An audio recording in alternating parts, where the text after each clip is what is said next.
কমেন্টসটি হলো, "আসসালামু আলাইকুম আপু, আমার বয়স খুব কম।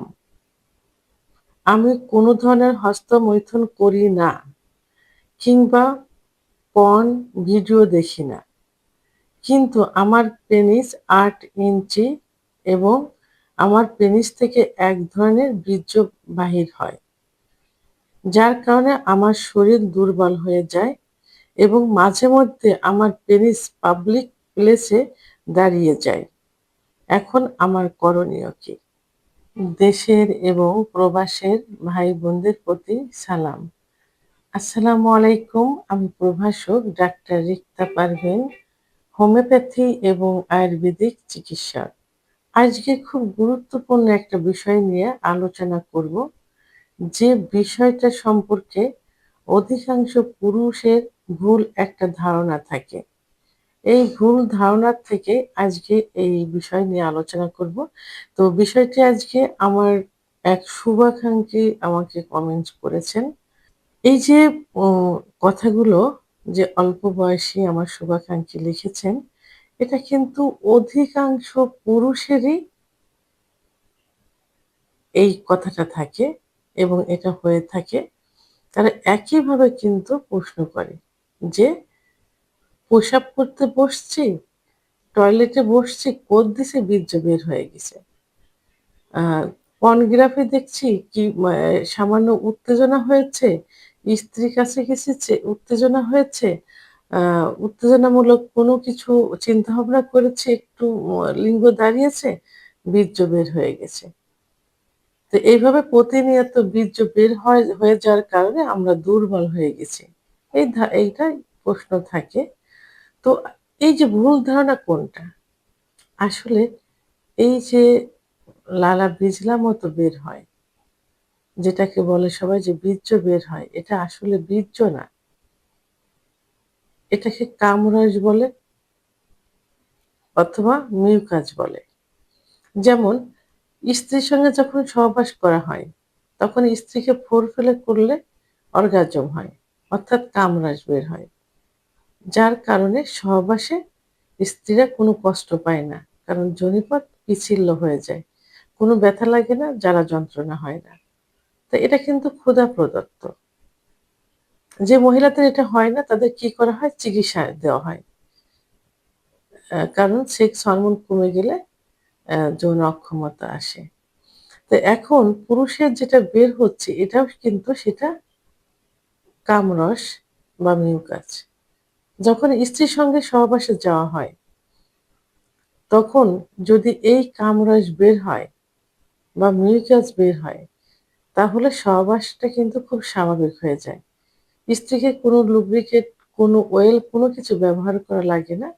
ইজি ভাবে পুরুষের এই মিউকাস দিয়ে জায়গাটা পিচ্ছিল করে সহবাস করা যায়।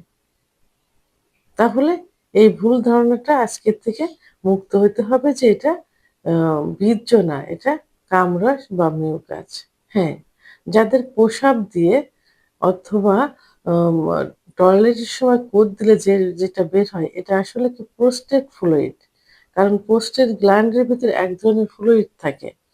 তখন আ জোরে প্রেশার দিয়ে টয়লেট করলে, কি প্রসাব করলে এই ফ্লুইডটা বের হয়ে আসে। তো এর জন্য কি করতে হবে? তো এই টয়লেট যাতে আ আ কো ম কঠিন না হয়, অর্থাৎ কোষ্ঠকাঠিন্য না হয়, দিতে না হয়, তার জন্য সবজি খাইতে হবে, আ ঠান্ডা খাবার খেতে হবে, সুপুরির ভুসি খাইতে হবে এবং আ অ ঠান্ডা জাতীয় যে সবজিগুলো আছে, সবজিগুলো খেতে হবে। তো তাহলে আ কিন্তু আ এটা আমরা বীর্য আজ থেকে বলা যাবে না। তবে হ্যাঁ, এইটা যদি অতিরিক্ত পরিমাণ বের হয়, তাহলে কি হয়? চলাফেরায় একটু কষ্ট হয়। কাপড়টা চেঞ্জ করতে হয়। আ ভিজা লাগে। তো তখন কিন্তু নিজেদেরই খারাপ লাগে। তো এইজন্য নিজেদেরকে একটু সতর্ক থাকতে হবে। এই যে যেটা টয়লেটটা যাতে আ কঠিন না হয়, তার জন্য এই নরম খাবার খেতে হবে। আর ঘুমোতে হবে। পর্যাপ্ত ঘুম দিতে হবে। পানি খাইতে হবে, দুশ্চিন্তা করা যাবে না। পর্নোগ্রাফি দেখা যাবে না এবং আ মানে উত্তেজনা আসে স্ত্রীর সঙ্গে সহবাসে যাবার ছাড়া যাতে এই জাতীয় উত্তেজনা না হয় সেটা থেকে দূরে থাকতে হবে। অর্থাৎ বাজে কোনো চিন্তাভাবনা আনা যাবে না।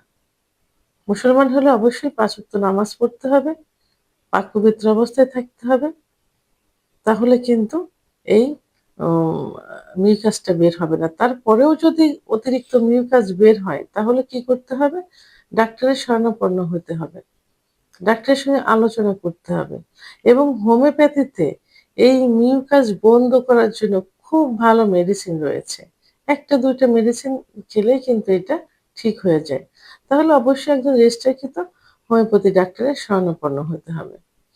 এবং আমার এই ভক্তটা আরেকটা যেটা বলেছেন সেটা হলো যে উম আ তার শরীর দুর্বল হয়ে যাচ্ছে এবং পাবলিক প্লেসে গেলে তার পেনিস উত্থান হচ্ছে, দাঁড়িয়ে যাচ্ছে।